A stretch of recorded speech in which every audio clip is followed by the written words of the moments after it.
Welcome to MarineLearn, practical knowledge and training for maritime professionals. Hit the bell button, subscribe, and like the video so we keep bringing valuable content to you.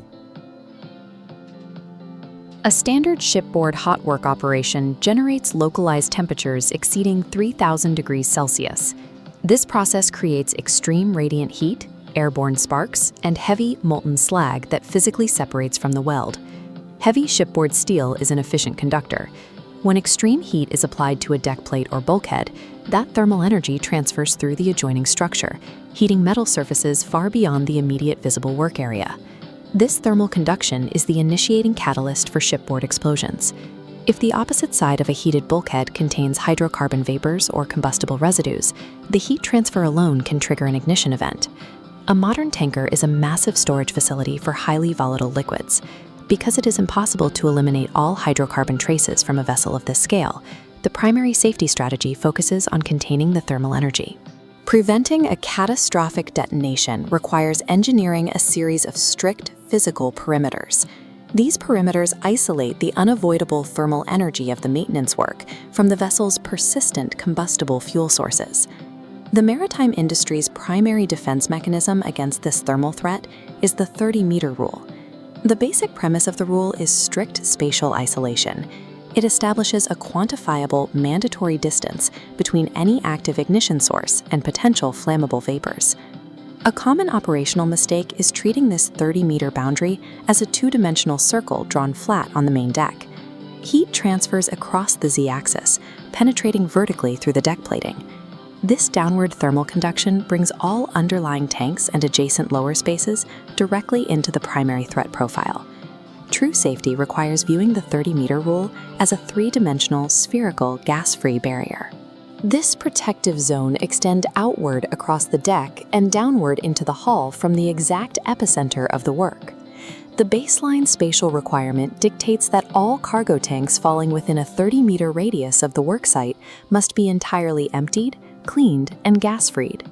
This architectural diagram details the mandatory 30-meter clearance radius applied to cargo tanks adjacent to and beneath the hot work location. Note the verticality rule. If work occurs higher than 500 millimeters above the deck, this identical 30-meter radius applies to underlying tanks.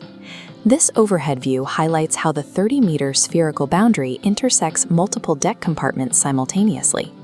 Securing this radius requires sweeping isolation protocols across a large section of the vessel. Within this geometry, slop tanks require an elevated protocol.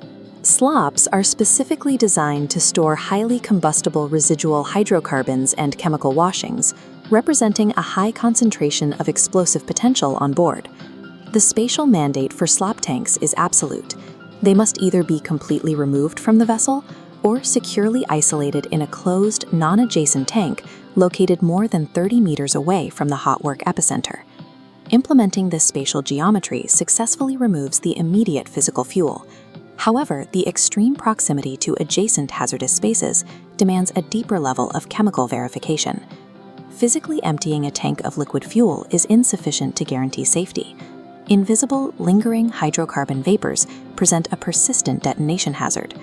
The atmospheric mandate requires that vapor concentrations in the designated hot work zone be tested and rigorously maintained below 1% of the lower flammable limit.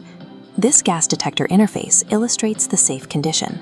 Before any thermal operations begin, an independent, certified port chemist must provide objective, third-party scientific validation that the environment meets this sub-1% threshold. Initial atmospheric readings are vulnerable to environmental drift. Atmospheric conditions can change as residual oils off-gas or ambient hull temperatures fluctuate throughout the day. This atmospheric diagnostics diagram shows the requirement for continuous spatial integrity monitoring. Adjacent spaces and underlying tanks must be continuously tested to ensure the sub-1% threshold is maintained for the entire duration of the work. This cross-section diagram demonstrates the active ventilation requirements. Passive airflow is inadequate. Mechanical extraction systems must be used to continuously sweep hazardous fumes via local exhaust ventilation while maintaining positive pressure with fresh air. Without active mechanical ventilation and continuous third-party verification, Invisible vapor migration compromises the 30-meter boundary.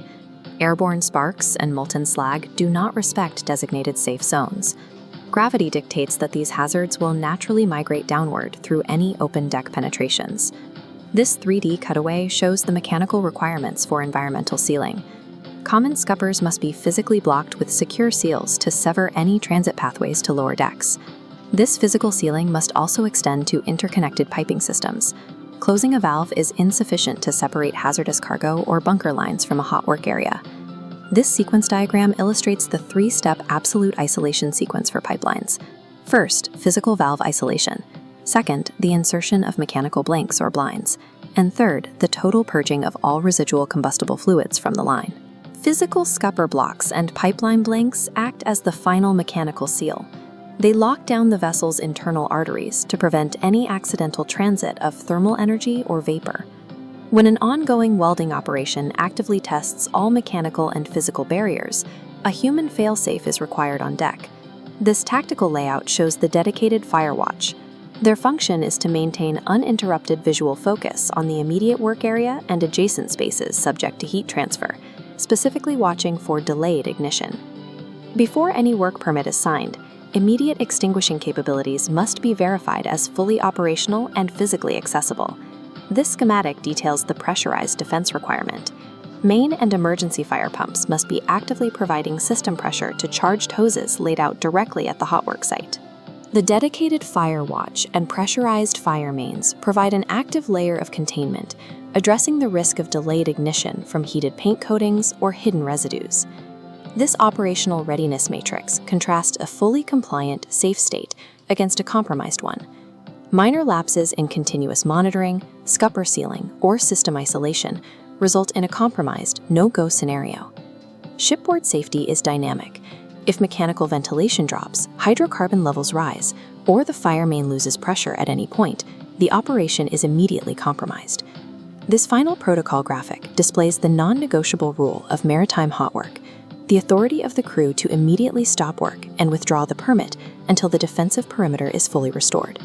The 30-meter rule, continuous atmospheric monitoring, and absolute system isolation provide the physical and chemical barriers necessary to protect the vessel, the cargo, and the crew.